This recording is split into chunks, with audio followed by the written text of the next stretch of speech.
you know, when we look at the strength of Fnatic, it really has been Razork, Humanoid, and Jun, who I think have been the best performers thus far. Noah and Oscar not finding that same level of consistency yet, so curious to see how Oscar's going to fare, you know, in the 1v1. And then the top side as well, you got a ton of push, so it kind of ends up in this weird position as BDS, where maybe you can force the 1v1 here. Good upfront damage from Cheo, gets full combo and flash over from Razork. Cheo just fishing for this 1v1. Karma not going to be able to get there in time. Ball breaker back. Cheo already flashed away, Razork already flashed away. Dash forward, that was clean as hell! With this kind of small window of opportunity where they had top pressure, and Cheo wandering in just a tiny bit too late. 10, Maybe Humanoid, then turn that into Dragon, but with no such luck, they just have to back away, and it feels like BDS just don't really have their chance to trade effect.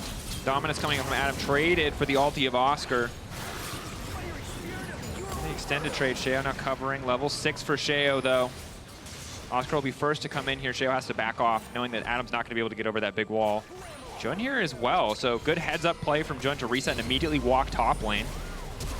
Flash in from Adam, he's committed to the play. The Ignite now ticking, he's going to get one, he's going to dash out, and he's not going to live. It's the 1-for-1, but Fnatic already committed so many resources. That's the Shockwave mid, flash in, shattering strike. Wind becomes lightning one more time in the mid lane. Rumble without ulti is useless, and they'll seize 4-0 like Bodon was. So Adam, again, trading. Knowing that his ultimate is up first, but Oscar overheating. Now starting to walk away. Adam knows this one well, but oh, the Comet, the little extra damage, he just burns him! Already back in the mid lane. Oh yes, okay, he's pinged him there. Yeah, but even if he does, he's gonna walk in, gonna outsmite the Vi. Oh, they're gonna pinch him. They're just gonna look for the dive? Cheo on bot side. Oh, this is tough. Adam could just delete the wave, though. This should be a very hard dive to pull off. Equalizer goes down, Adam immediately gets down to it, but the pushback just barely gets him in! Clean on the vault breaker from Razork to ensure the Equalizer damage connects. Nuke now flashing in, though. He wants to get at least one punish back. Razork getting caught out on the edge of the vault breaker. That's the punish kill. Humanoid coming in top lane as the that TP from Humanoid is now Adam's going to be set to clear out bottom side of the map. More than likely. Definitely have. I mean, we're just trading waves bottom lane. The vision was already established by BDS. Now they got to reap the reward here. Once again, the counterplay topside trying to come through. Razork doesn't have ultimate. Vault breaker is there, but just Adam flashing away. Knowing that they've already secured Dragon, that giving his life is the only way you 100% make this trade favorable. That said, Oscar has done so much damage to the tower over the last few plays, over the few dives, that he will finally knock that one down. So Gold still favoring Fnatic in the exchange, but the Drake will go TP if they really want to, but they should be able to use this to crash down a mid-turret. So again, kind of the early Rift a bit of a struggle, but despite the fact that Fnatic do have a super fed Rumble, it hasn't really felt that way for a lot of the game, and BDS has done a really good job of trading relatively evenly. Quarter fight, so that's why that ball is just sitting in the middle of that choke, daring Fnatic to take a step forward. They might just take that dare. Noah has to be careful. Good bit of chunk damage on. Dragon already going to be gone. Pullback is clean, and instantly the jungler is gone. Fnatic now need to retreat. Noah getting picked up onto the side. Cheo now looking to follow up. This is a disaster. Noah and Jun behind enemy lines. Maybe the Jinx can find a reset. Maybe they can bring it back. Noah and Humanoid on the backside, but Cheo is not going to let that happen. Down goes Noah. Down goes the AD carry of Fnatic. Oscar and Humanoid desperately trying to clean up, but it's just a 2v5. Ice, no business being that far forward, and Humanoid happy to punish him for it. Shutdown coming through for BDS, but again, Cheo just does not stop. This man playing like an absolute demon on the Zinzao. Humanoid forced to flash out to safety. That's 3. We'll finally manage to put Cheo back at his cage, but Fnatic are nowhere to be seen. Decimation in the putting down Razork.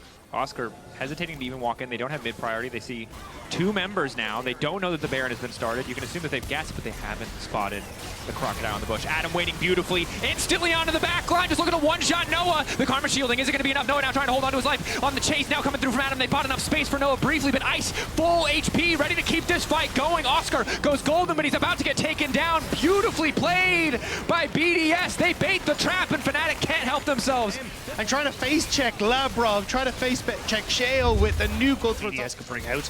It was more in those first few weeks trying something new, trying something different. And I agree, that's what they should be trying to do. Is Fnatic feels like one step, in the right direction. The only team to beat G2 in the regular season thus far this year. Adam isolated a little bit. Fnatic starting things off a bit better. That Orianna ball has to be respected. Vault breaker getting charged up. Ice on the backside, getting caught out, but there's no immediate fall. They just sidestep Oscar Renan's ultimate. Now it's Razork in the backline, all on his lonesome as Noah just starts to free hit LeBron, but Fnatic have gotten the reset they needed. Razork has bought enough time. Ice wants to turn it back. Going over the wall to face down Humanoid. It's the Jinx versus the Zeri. Cheo, though, continuing to step up. Burning, ticking! Malignant's getting the job done. The inner fire. The mantra from Karma finishing it. BDS now on the retreat, knowing they just have to get out to safety. They got the soul. They got what Cheo didn't, so what are you worried about here is BDS. They just played it super slow and let Fnatic use those resources. Humanoid continuing to walk forward. Lockdown onto him. Stepping up way too far. The good news for Fnatic, they try to contest, is there is a 4th item for Noah. He has Lord Dominic's, but losing the Karma there, terrible. I think Fnatic have to concede this one, but instead they're going to choose to fight. They feel like this is the time where they have to. Noah off to the side, still okay for now. Flashing for Adam, looking to lock up the target. Noah goes to the bush, briefly buys himself a moment, flashes out to safety. It's all eyes on Noah. No one else in this fight matters. The Jinx auto attacks the wave, dies to the shockwave, and that is it. Ice cleaning up, will burn, but he has the luxury item of the GA and BDS. Marching down mid, will look to end it right here. Jay will bunk down Oscar and he had a decent start to the game, but unable to try and transfer that across to a victory side where, when you look at the ultimates that are available for Fnatic, a lot of those are just ticking back up because they were used a bit earlier. Whereas can't get Baron and Dragon across. They're not going to let him in. LeBron's going to do everything he can to keep Razork out. It's Adam. Gets sped up very briefly. They're poking, they're chipping. They know they have to commit. Ball breaker over the wall. Razork now in the area. Wants to walk in, wants to get the smite. All of BDS turn on the jungler. They will not let that come through. Now the follow-up engages there. Noah isolated on the backside. The shockwave is too damn clean. Discipline from BDS. They do not overextend. They do not hesitate. They pull the trigger. And it is summary execution for Fnatic in the pit. Humanoid holding on to hope, but it does not matter. He can kill one member. Sheo wants to go in and finish the job. Even LeBron will not draw the power of the dragon. More than enough. And BDS take a little bit extra time, but they're going to close this one out in style. We always said it would be a moment when they could fall back to this strong team fight from BDS will live on. And Fnatic, unfortunately, bearing the scars of that as BDS will look to take down the Nexus turrets. And again, I think we have to call it Sheo. So many players have made this win possible, but then kicked off with Sheo taking control, shutting Razork down early, taking control, making sure the top lane matchup wasn't unplayable, bringing it back in these team fights. And Fnatic never first on the setup, never first on the play, never first in the fight. Now losing out on this game as Razork desperately tries to buy time, but it's a win for BDS, one step closer to the top of the standing.